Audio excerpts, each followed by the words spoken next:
TFS Pod! Don't you dare be sour! Clap for your girlfriend's favorite podcast and feel the power! It's a new day, yes it is!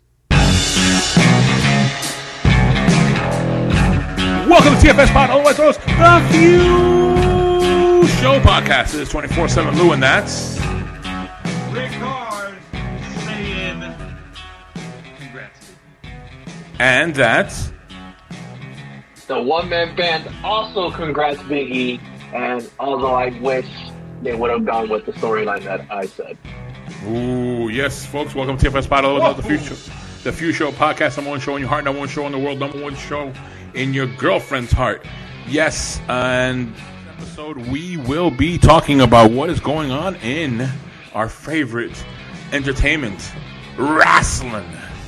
So, for this topic, I know that the Ric-Hard came up with some good title for it. What's the title to this episode? Title is called...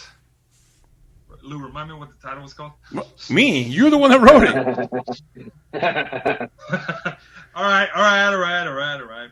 Fine. One moment. The title is... The current state of wrestling?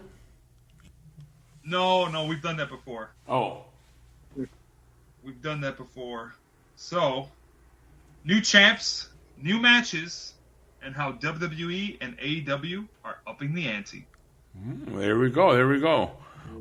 Because as much as we like to say, oh, you know, we've seen this before, it's been a while since we've seen the WWE Championship and the NXT Championship, the World Championship on NXT, change hands in the same week. Oh, yeah. Heck, I tuned into SmackDown today going, I wouldn't be surprised if they just moved Finn Balor and Roman Reigns to Friday, and they had the Demon come out. And it just went for a trifecta. Ooh.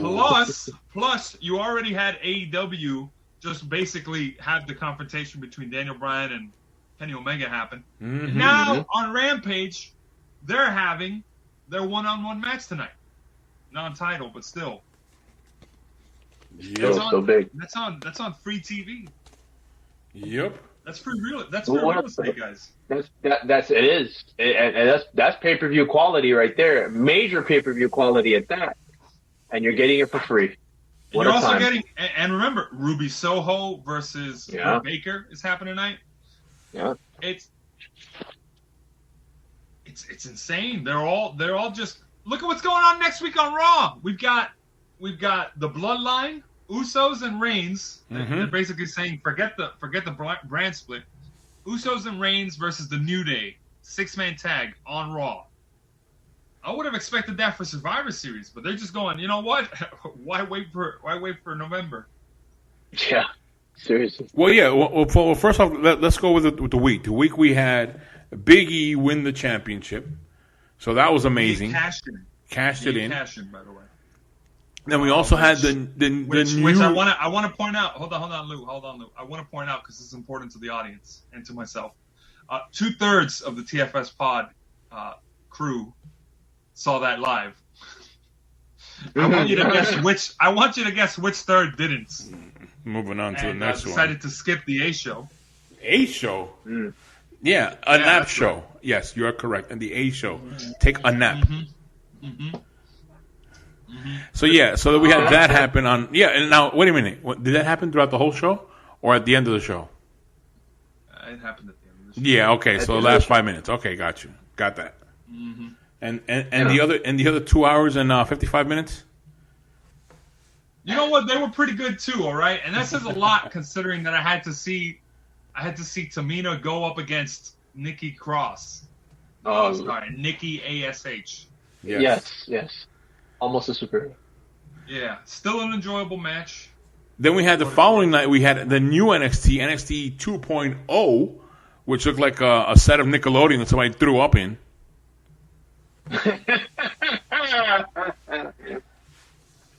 So I said it looked like a I said it looked like a paintball place that went terribly wrong.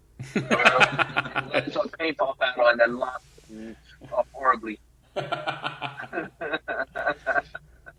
we had that. We had some new competitors in there, and I thought they swerved. I believe they swerved me. I thought they were going to give a new champion, but no, it's a new champion, but it's an old champion. No, they replaced Kyle O'Reilly because Lou actually managed to tune into this live, and they replaced Kyle O'Reilly from the Fatal 4-Way match. Boo! And they filled his spot with this new guy, Von Wagner, who's basically a really tall guy, muscular tall guy. He's green, big, but a man. Real green. Yeah, so he goes in the match in Kyle O'Reilly's place. Tommaso Ciampa, LA Knight, and Pete Dunne. Yes. There we go. Who I was thinking should have won, but I'm okay with what ended up happening. Because you had Tommaso Ciampa get the win in the Fatal 4-Way and win back Goldie after 908 days, as he said himself. Yeah. Oh, yeah. Once again, WWE won't give me the 1,000-day mark on anything. They couldn't give it to me with Walter. They couldn't give it to me with Tommaso Ciampa. At least this was a good, okay, surprise. This is a good one. Like, this is a good streak to break. Not having the title for that long sucks. Yeah. And also too a little beat. But more, an even bigger moment was hearing Dexter Lumis say words. That was a great wedding segment. That was a great wedding segment. Probably one of the better wedding segments I've seen in a long time, actually. Yeah. In fact, let me say something. Dexter Lumis, man, we got to give that guy some credit, man. That guy's facial reactions and his stoicness. He is that man is awesome. Like he totally won me over with just those segments. And then I saw that segment with they were flashbacking some of the things like Johnny Gargano throwing an axe. And, oh my gosh! That was so funny. Like they touch hands. Not only do they touch hands, but Gargano puts the thumbs up at him, and Lumis with the straightest face ever pulls out the thumbs up. The funniest crap, man. I was like, this is gold. This is gold, man. And then the funniest part for me of that whole wedding segment. With the vows? Yeah. And you know where I'm going. When Indy Hartwell said, "I remember the night that you snuck into my." Oh yeah. And he looked all flustered like. He put his hand on the mic like all flustered, and he was like, he just shook his head. What happened? Johnny's in the background like, when was this? What? Oh my God! You were asleep. So funny. And then this guy, the one that was holding the rings, he gets up and he takes off his vest and he gets a massive pop, and then. Just a great segment. And I honestly was thinking to myself, they're going to swerve it. They're going to do something to swerve it, do something to mess it up. But no, they didn't. They let it ride. The swerve was that he said words. That was the swerve. I was like, wow. And he really let the words hang too. He's like, I do. Yeah. And everybody's just like, yes. That could have been pay-per-view quality. Yeah, I agree. That definitely could have been pay-per-view quality. But I was very happy with that whole segment. I was pleased also with Tommaso Ciampa being in the back, and then you've got the son of a wrestling legend and nephew of a even bigger wrestling legend, Braun Breaker, Braun Breaker with 2 Ks, who is the son of Rick Steiner and the nephew of Scott Steiner. So Steiner math is probably very strong in him. But this, hey, I gotta say something. name not be shaken.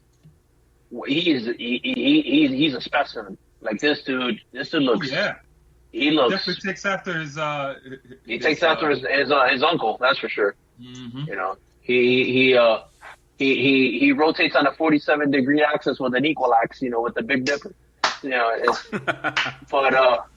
but he absolutely looks like $1 million, man. And it seems like he looks like he's gonna be championship material. So, you know, he's definitely rocking the early '90s singlet, the singlet or the doublet in this case. But he looks great. I think it was a total missed opportunity that they didn't call him Rex Steiner, because his name is Rex. You know Rex Steiner, like Steiner. Yeah, Rex hold Steiner. on, give it time. They might do that when he gets moved to the main roster. Well, here's the thing. I don't think that they want us. Here's the thing. I'm actually quite surprised that they brought him in, considering who his family is. Because Rick Steiner doesn't have a problem with WWE, but Scott, Scott has had major issues with WWE, particularly. They don't get his simpy. They don't get his simpy. Yeah, and I'm glad you got that reference. He got no simpy, and he definitely doesn't take no crap from nobody out. He says, "'Cause I am the man." But he definitely does not have any good graces with Triple H at all. Stephanie McMahon doesn't like him. I would even rather say Vince probably doesn't like him. But that's Daddy's little girl. Yeah, exactly. So I'm amazed that they even said, "Hey, we'll bring him in." But sins of the father type of stuff. I think they could look past who his dad is. Probably be like, yeah, we're not gonna.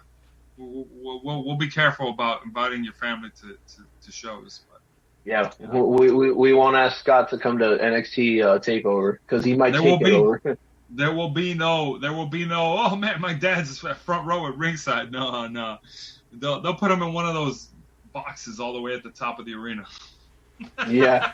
Okay, but guys, what did you guys rate this episode of NXT, the first one of 2.0?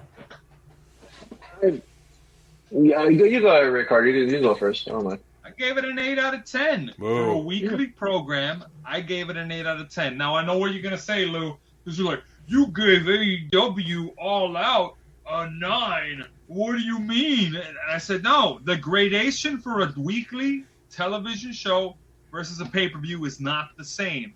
It means a lot. It's a lot more to get a 9 out of 10 for a pay-per-view than it is to get an 8 out of 10 for a weekly broadcast of the show. So what do you give Raw? Me. What would I give Raw? This week's Raw? Yeah. I'd give it like a 6. 6? Well, yeah, based on that system. Yeah, that sounds about right. It was good. It was good, but come on, like. Yeah, the last 6 minutes. That's when we get to 6. No, there was other stuff. Like? Nothing comes to mind. Exactly what I mean. Exactly the point I'm trying to make. This is a debate. But anyway, I gave it a 5. I thought it was... You gave Raw a 5. No. SmackDown. I mean, NXT 2.0. Oh, SmackDown. You guys SmackDown. It was a Freudian slip. We know what you do on Friday nights. Sleep. No, that's Monday nights for 3 hours. Oh, okay. Yeah, okay. From 9 till about Chrisley. From 8 to Chrisley. You won't let that go with that show. Jeez. Does Chrisley indeed know best? Yeah. I don't know about Chrisley, but his daughter looks all right. I'm telling you, I take a good nap from 8 to Chrisley. Yeah. Oh my gosh. So yeah, I gave it a 5. NXT 2.0. I do want to watch to see what goes on, and I am going to watch what happens the next coming up weeks. But yeah, that's what I gave it. What'd you give it, One Man Band? I went in. I was critical of it. I was critical of the change. You know, me and Ric-Hard talked about this, and I was not too happy with the change. But then again, there are times that once things settle down and once your anger, like I say anger, but anger in quotations, once it subsides and you start looking at things and you go, well, you know, maybe the change was needed. You know, maybe it was time to shed some of that skin. And I mean, I know they say NXT 2.0, but like what Ric-Hard alluded to is actually NXT 4.0 if you think about it. Yeah. Oh, yeah. But, and moved from a game show. And moved from a game show to when Seth Rollins won the inaugural belt. I would say that was 2.0. And then 3.0 was when Triple H took over the whole show, and you know we just went away from 3.0 now, and then now we're in 4.0. But you know they're gonna call it 2.0, which is fine. You know, that's cool. The logo, the logo, you know, it's like I said, it looked like it got attacked by a paintball booth and just horribly lost. But the microphones were another thing. The microphones looked really like copy and paste. Like the logo looked really small. Like I don't know, I'm just being nitpicky. But the show itself, I'm actually going to give it an 8.5. I'm going to give the show an 8.5. 8.5. 8.5. Yeah, I'm going to give it an 8.5. Because here's the thing, Luke. If you sit back and look at it and you look at what they're trying to accomplish and the presentation was actually really good as far as the lighting. The lighting is actually much better. The lighting. Wait. What lighting? The lighting of the rainbow on the crowd, on the audience at pays? No, when blinding with a blue light and a yellow light. When they walk in, when the wrestlers enter, can I say wrestlers or I don't care. When the wrestlers walk in and are on the stage, it's actually very bright and you can see them, you know, and that's one thing that when NXT 3.0 had, you know, that their stage was pretty dimly lit, you know, it was dimly lit and it kind of gave the mystique of like, ooh, this is mysterious. And here's the thing, like, I think at this point, they're not trying to be mysterious anymore. They're trying to show, like, hey, look, this is going to be our developmental territory. Let's put the spotlight on these guys. And I think that was very symbolic, putting the spotlight, giving the stage the type of presentation that it's being given now. And having that lighting that's so bright makes a lot of sense now. And you know, I like that they're bringing new people in and they're giving the spotlight to a whole new group of people that, you know, you've got a mixture of the old school with like Tommaso Ciampa winning the belt, which I can understand why. I can see why they did it. You know, you want to have a proven champion to kick it off. And then you've got a new up and comer that's already challenging, like, I'm coming for you. And then the sequence of, you know, like I said, the wedding to me was just funny. Like that to me took the show by storm. Oh, and also this girl, what was the girl's name? The from the Diamond Mine. No, Mandy Rose is Mandy Rose. Forget it. That's I mean, and brunette Mandy Rose, yes, please. Yeah, absolutely. Yeah. Mm-hmm. Yeah. Okay, and those, Gigi Holland? Was it? Gigi Dolan? The two girls that were with her also looking good. Yeah. And heck, their opponents were pretty cool too. Yeah. I was like, wow, what a great tag match. What was the name of the girl that she came out with Diamond Mine? With who? With Diamond Mine, the new girl that they. Wait! What did you say? The new girl that they introduced in Diamond Mine. Like, I know who you're talking about. Yeah, no, I know who you're talking about. I can't remember her name. Oh, but the one that's like built. Yeah, she's built. She's What a specimen. That they said that has not had a carb since 2005. Oh gosh, that line. That line was great. But listen, I would believe it. I would honestly believe it looking at her because she is built. She is built. Hey, I'll have me some of that too. I like a challenge. I could have sworn I thought I heard you say an adult film star's name. I thought you were trying to sneak in another adult film star's name in there again. I didn't say an adult film star. No. No. Diamond something you said. I said Diamond Mine. Diamond Get Mine your is the name of mind the faction. yes, Diamond Mine. Not Diamond Kitty, which I know is probably who you were thinking about. Yes. Yes. God, you Miami's own. Miami's on. And look, hey, shout out to Diamond Kitty. Yes. She is. Yeah. Okay, because she shares the same birthday that I do, actually. Just 2 years older. And that don't matter a bit. So, yeah. So, yeah, I have no problem. Hey, Diamond Kitty, hit me up. What's up? Anyhow. Like I said, I really enjoyed it. I really enjoyed the fact. Like, I went in not expecting anything. I said, this is going to be a mess. But no, I was pleasantly surprised. Thank goodness. I hope that they can keep this momentum going. Look, at the end of the day, here's the thing.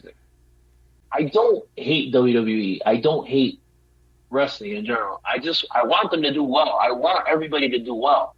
But for that to happen, they need to get their ass in gear and actually do things and listen to the fans. That's what they need to do. They need to listen to the fans. And right now, AEW is at the point where I had to bring up AEW in that segment what we're talking about, but they need to realize that hey, there's a new kid in town, and this new kid is ready to play and is ready to rock and roll. And give the fans what they want. Right. My main point still stands. They didn't do this just because of AEW. They did it also because of Monday Night Football, and they always pick up gear around this time. Yeah, I agree. Absolutely agree. But it's time now. But that shouldn't be the case. It should be on point most of the year, except for December. December is the only time of the year where I'm like, you know what? I get it. Everybody's getting ready for Christmas. I got other things on my mind. I don't need to, I'll start taking it seriously in January when Royal Rumble's starting up. But that's the only time also, where too, I'm like, all right, I'm okay with creative going on vacation. Aren't we getting a draft very soon in WWE? In October! So we're right around the corner from getting a draft. So let's see what more of a shakeups we'll see in WWE with that. Because that's going to be interesting because seeing what's going on in AEW, all the matches. Now, look at this. They're doing AEW's Dynamite's going to have an event called Grand Slam, which is 2 nights of it. Slam next week. Which is like having a pay-per-view on TV. That's what they're doing. And they've done it before, and I enjoy it. They have some good matches. They're going to have some great matches going on in that one. I don't know if we should do a prediction show on that one. But I don't know. Again, I like what AEW's doing. I'm enjoying Rampage also. So, yeah. As a fan, it's a lot of stuff for us to watch. The title match for Miro's TNT Championship versus Fuego's car. That's an interesting stipulation. I've ever seen one. And they definitely come up with some interesting ideas for, if I win, you have to walk 3 miles to the next venue and with no shoes kind of deal, like I don't know. It's definitely Vince Russo-esque in a way, but not quite. But and like I said, nobody's mom has been put on a poll yet. So yes, shout out to Judy Bagwell. But it's a great time to be a wrestling fan right now. It really is, and I'm happy. I am actually now in hindsight. I'm happy that they did reboot. They needed to. They absolutely needed to reboot. Like looking at it from a different perspective. They couldn't stay stale and stagnant anymore, or just basically tread water. They had to shake it up and say, okay, we gotta move on, We gotta do something, and they did. They did. I think they are on the right track, and hopefully they can keep on from this one, and that's it. Like, I mean, man, what do you think about this? What do you think about them going on the road and not being stuck in the NXT arena, formerly known as Capitol Wrestling Center, formerly known as the Performance Center? That's Full Sail. Well, no, they're not in Full Sail right now. They're still in the Performance Center. No. I'm saying, but it's gonna have to happen at some point. They're gonna have to do it. Like, they're gonna have to leave the comfort zone, and that's gonna be another challenge. But with the right people, with the right group, I think they will absolutely handle that, and they'll do well. They'll.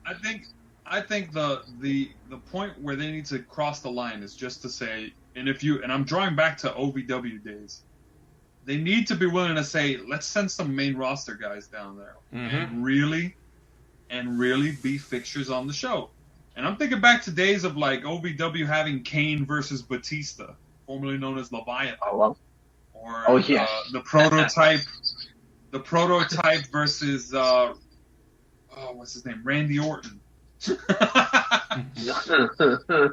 But like that kind of stuff. And if NXT is going to be a third brand, treat it like one.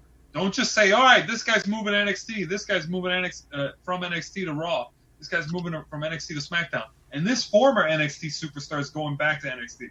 It's like, no. Have someone, and I don't know, even play into the fact that some people don't want to be on NXT. Like, have somebody kayfabe get upset that they got sent to NXT and make it a thing to be like, I can't believe I got drafted to this third-rate show.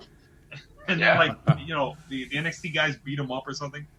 Yeah, that would be smart. That would actually be great. I mean, it'll create buzz, and it'll just basically put heat on the guy or girl at this point, and go from there. Like it's not a bad idea at all. I don't see why they can't do that. I agree, and I'm still enjoying AEW. I'm loving AEW. Yeah, no, we get it. You're on Tony Khan's payroll. I am not. I'm messing around. Way to go, Miru, on the new car. Oh yeah. I mean, look, AEW is doing amazing things right now as well. They basically seem to be giving the fans what they want and are listening. That the biggest thing is that they're listening to the fans, and they're, it's like, hey, you want to see so and so versus so and so? Yeah, we're gonna make it happen. Like just a few days ago, Bryan Danielson. Yeah, I got it right. Bryan Danielson has basically said to Kenny Omega, I came to face the best in the world. Do you want to face me, yes or no? And Don Callis kept trying to jump in and trying to be like, he doesn't want to, and he's like, shut up, I'm not talking to you. And finally, that's what I find interesting. Brandon Bryan didn't just say that. He said, I came here to fight a real champion, this and that. And then he goes, and all I found is some guy with no balls. Yeah. That was intense. Like he really put the clamps to him. Like he basically said to him, like you want to do this or not? Like, I came here to battle, and it's awesome that it's gonna happen. Like that's a dream match. And I know a lot of people may not know this, but they did wrestle many years ago in the independent circuit. There was actually a very very funny match between them back in, I would say, 2007, 2008 maybe, that they both called themselves John Jacob Jingle Heimersmith. If look it up if you get a chance, it's hilarious. It's hilarious. and they play into it perfect, because like Bryan Danielson says to him, is like, that's my name too. and it's funny, man. Like if you and then the And then, exactly, just like the song. And then on top of that, the announcers actually play along with them and say, well, John Jacob Jingleheimer Schmidt is putting the headlock on John Jacob Jingleheimer Schmidt. And just from there, it's funny, man. Like, so it's not the first time, but it's obviously the first time that it's going to be on a big network. So it's not even that. Whenever people say, "Oh, I've seen that match before," I'm like, "Yeah, but one, maybe they're different characters. Two, people's movesets change." Oh, yeah. That's like when people say, "Oh man," like I remember people getting excited back in 2011. I'm like, "Oh my gosh, we might get Sting versus The Undertaker." People are like, "What are you talking about? That happened in 1989." I'm like, "Yeah, they were different people with different moves." Mm-hmm. In 1989, yeah, oh yeah, but you know, in 1989, mean Mark Callis was not gonna put the world on fire, you know, and I was gonna say, yeah, he wasn't gonna hit a tombstone on Surfing Steve. He was gonna hit the Flying Lariat. Surfing Steve. Oh my God, Surfing Steve Gordon. Yeah, imagine if they would have called him Surfing Steve Gordon. That's so funny. Thinking of all that. Hey, to the right. Hey, there's Surfing Steve Gordon. You know, the WCW announcer they had from the early 90s. Yeah. You know, this is Sting. You know, thank God that the WCW announcer they had from the mid to late 90s. A man called Sting. Yeah. Oh, yeah, but like I said, you know, AEW right now is really firing on all cylinders. They're not afraid to bring people in. They're not afraid to try new things, and you know they're making it happen. I mean, they're branching out with Impact, which I still think Tony Khan bought. I still wholeheartedly believe that Tony Khan bought Impact, and it's just being quiet about it. I'm serious. I really think he did. No, yeah, Luke probably knows something we don't. I wouldn't be surprised. Yeah. Spill the beans, Luke. Come on. But you've got Impact. Impact was a working relationship with them. NJPW seems to have been in a working relationship with them. I hope they bring in NWA Power into this at some point because they got some people there that I want to see come out. Yeah. No. Listen, NWA Power is a good show. We've talked about this, and I think Billy Corgan. I think Billy Corgan would absolutely benefit from having, you know, some of his people there. He's had some of his people. I mean, not Mickey James, Thunder Rosa was there for a while before, but you know, coming into AEW until she finally signed a contract. Mm-hmm. And you know, I want to say that a few other people have from NWA. Oh, I believe. If I'm not mistaken, I believe Brian Cage was a part of NWA for a little bit and was cross-promoting with AEW at that time before he. Mm-hmm. Yeah, so it's doable. I mean, I think it makes total sense. Make it happen. You know, basically put it. They're gonna go to the point where AEW, Impact, NWA Power, NJPW, they're all gonna band together and they're gonna cross-promote and WWE is going to have to get to the point where they're going to have to force themselves to do something. But the thing is that by that point, who are they going to work with? Because unless they work with Evolve, we could be seeing a return to the territory days. Now that I think about it. Ooh. Yeah, I mean, you got a point. With the way cross promotions happening now and stuff like that, it might be a reversion to wrestling history here. The olden days, but I will say this, and I would like this to be the ending note. We could keep going if you want, but I want to say I appreciate the fact that they're all going hard to really give us the choice. I can't decide sometimes, you know. Do I want Tony Storm and Liv Morgan or Penelope Ford and the Bunny? You know, like. Listen, why not both? Why not both? There we go. There's a thing called picture-in-picture, you know? And, That's what I'm talking about. And for that, I absolutely will put picture-in-picture because, you know, 4 is better than 2. But yeah, I mean, it's yeah, you know, and that's not only for wrestling, by the way. You know, It's a great time. Like I said, it's a great time to be a wrestling fan. I haven't been this excited to be a wrestling fan since the late 90s. Since I was, let's see, 97, 98, I was 12, 13 years old, 14, watching NWO and then D-Generation X. And then not only that, with just all these other segments that were going on during that time, basically having to go last channel, like having to channel hop between the two. So they're basically vying for Monday Night Supremacy. And now, it's different days now, which is great because it helps with us. Give it time. I think we might be getting to that point. Maybe not anytime soon, but give it a year, 2 years, we might hit that point. Yeah, I want some cross promotion happening here.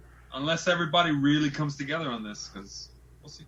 I want to see some cross promotion happening here with these other shows that are on part that we know, like the Fuse show, the Crew After Hours show. I want to see some cross promotion happening here.